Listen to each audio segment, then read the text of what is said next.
यदि हम राम के नहीं हैं, यदि हम योगेश्वर के नहीं हैं, यदि हम भगवान परशुराम के नहीं हैं, यदि हम आचार्य चाणक्य के नहीं हैं, यदि हम वीर सावरकर के नहीं हैं, तो हम सनातन धर्म के हुए कैसे?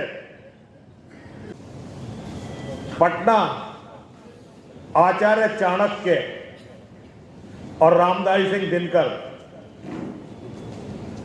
पता नहीं कितनी विभूतियां यहां हुई, लेकिन आचार्य चाणक्य और रामधारी सिंह दिनकर, इनको आज मैं स्मरण करता हूं।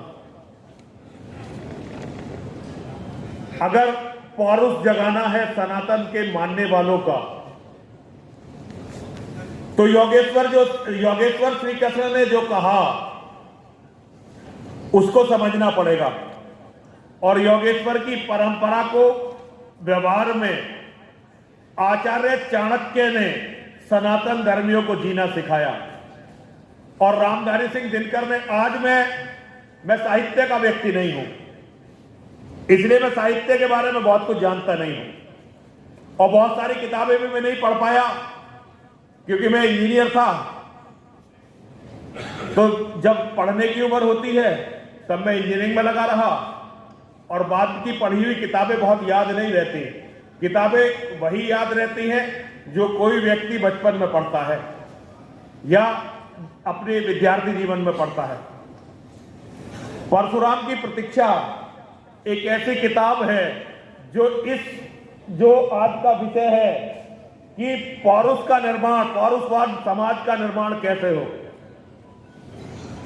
और बिहार के लोग यदि परशुराम की प्रतीक्षा को नहीं पढ़ते तो ये दुर्भाग्य दिनकर का या परशुराम की प्रतीक्षा का नहीं है, ये हम सबका दुर्भाग्य है। अगर समाज को जीवित करना है, यदि सनातन धर्म को पौरुषवान बनाना है, यदि सनातन धर्म को ऊर्जावान बनाना है, तो सबसे पहले सनातन के मानने वालों को सनातन धर्म से जुड़ना पड़ेगा। आज हमारी दुर्गति का जो सबसे बड़ा कारण है, हम सनातन धर्मी है ही नहीं। हम सनातन का नाम जरूर लेते हैं, लेकिन सनातन धर्म का कोई भी अंश हमारे अंदर जीवित नहीं है। हम ना राम को मानते हैं, ना हम कृष्ण को मानते हैं, ना हम बाबा परशुराम जी को मानते हैं, और ना ही हम मां और महादेव की अवधारणा को मानते हैं। हम इनमें से किसी को भी नहीं मानते, और फिर भी हम गर्व से कहते हैं कि हम हिंदू हैं।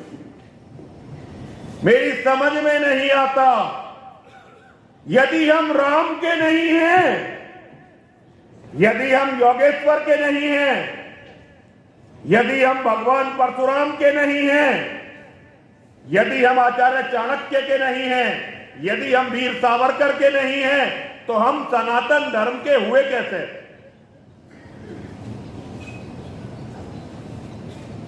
भगवान राम ने जीवन की परिस्थितियों के वश सब कुछ त्याग दिया, अपना साम्राज्य त्याग दिया, अपने माता पिता को त्याग दिया, अपने ऐश्वर्य को त्याग दिया, लेकिन भगवान राम ने अपने शस्त्रों को नहीं त्यागा। और जब वो वन में गए, अपने शस्त्रों के साथ गए। योगेश्वर श्री कृष्ण ने अपने पूरे जीवन में कभी भी क्षण मात्र के लिए भी अपने शस्त्रों का परित्याग नहीं किया। योगेश्वर श्री कृष्ण जब योग निद्रा लेते थे, उस समय भी हमेशा अनवरत युद्ध के लिए तैयार रहते थे। और भगवान परशुराम जी की बात करें तो उनका तो नाम राम था। परशुराम केवल इसलिए उनका नाम पड़ा क्योंकि वो परशु के साथ रहते थे, परसा रखते थे, इसलिए नाम रखा गया परशुराम, वरना माता पिता का दिया नाम तो राम था। आज हम धर्म की रक्षा की बात करते हैं, सनातन की रक्षा की बात करते हैं। वो हमें इसलिए करनी पड़ रही है क्योंकि हमारे मन के अंदर सनातन धर्म नहीं है। और ये सनातन धर्म हमारे मन के अंदर से खत्म किया धर्म के दलालों ने,